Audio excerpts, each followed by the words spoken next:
যে বক্তারা গোমরাহ তাদের কথা শুনবেন না। কিছু গোমরাহ বক্তা সমাজে আছে, তারা বলে ঐক্যের ভিত্তি লা ইলাহা ইল্লাল্লাহ। রেসালতের বিশ্বাস ছাড়া তো মুসলমান হওয়া যায় না, তো লা ইলাহা ইল্লাল্লাহ কিভাবে ঐক্যের ভিত্তি হয়? মোসাদের পয়সা ঢুকছে। আল্লাহ ছাড়া মাবুদ নাই, এটা তো অনেক ইহুদিও বিশ্বাস করে, খ্রিস্টানও বিশ্বাস করে, আহলে কিতাবও বিশ্বাস করে। তারা কাফের না? কথা বলে না। শুধু লা ইলাহা ইল্লাল্লাহ বললে মুসলমান হওয়া যাবে না। আর শুধু লা ইলাহা ইল্লাল্লাহ ঐক্যের ভিত্তি নয়, ঐক্যের ভিত্তি হচ্ছে ঈমান। আর ঈমানের মধ্যে তাওহীদও আছে, রিসালাতও আছে, ঠিক কিনা বলেন?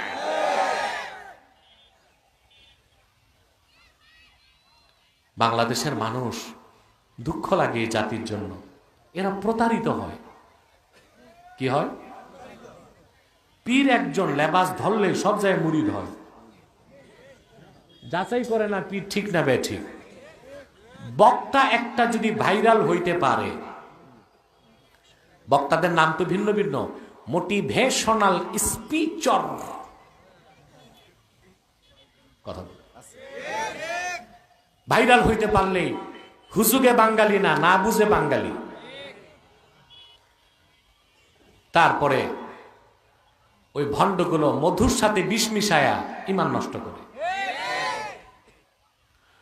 কাফের মুশরিক দূরে থাক, কোন বাতিল ফেরকার সাথে মুসলমান ঐক্য করতে পারে না।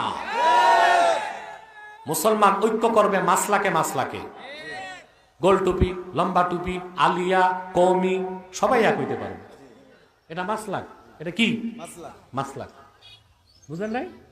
জনপুর, ফুরফুরা, দেওবন্দ, কওমি, আলিয়া, সাদা টুপি, কালো টুপি, গোল টুপি, লম্বা টুপি, সবাই এক প্ল্যাটফর্মে আসা যাবে, এটা হচ্ছে মাসলাক। এটা কি? কিন্তু কোন বাতিল ফেরকার সাথে ঐক্য করা, যদি কোন বাতিল ফেরকার সাথে ঐক্য করা যেত, তাহলে আলী রাদিয়াল্লাহু তাআলা আনহু খারিজিদের সাথে ঐক্য করতেন।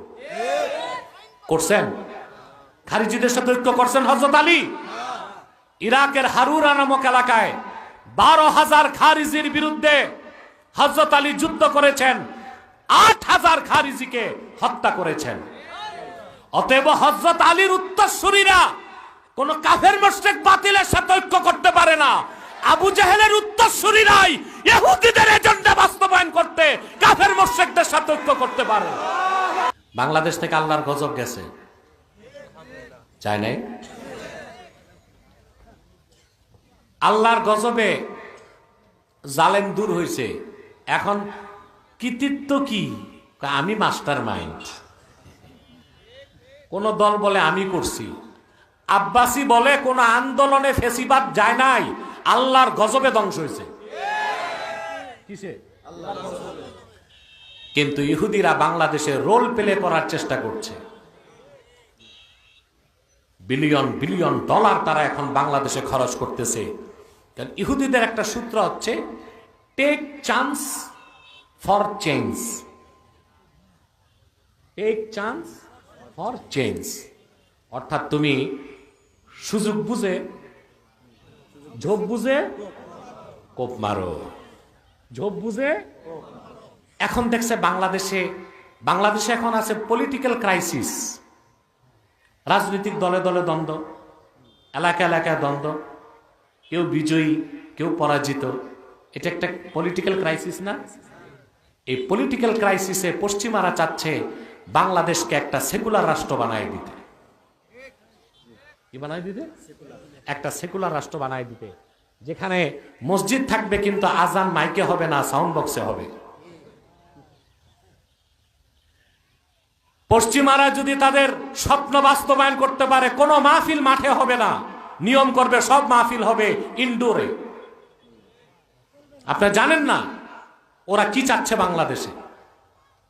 পশ্চিমারা চাচ্ছে ইনক্লুসিভ গভর্নমেন্ট, অর্থাৎ মুসলমানরাও রাষ্ট্র ক্ষমতায় যাবে, কাফের মুশরিক বেঈমানদেরকেও রাষ্ট্র ক্ষমতায় রাখতে হবে।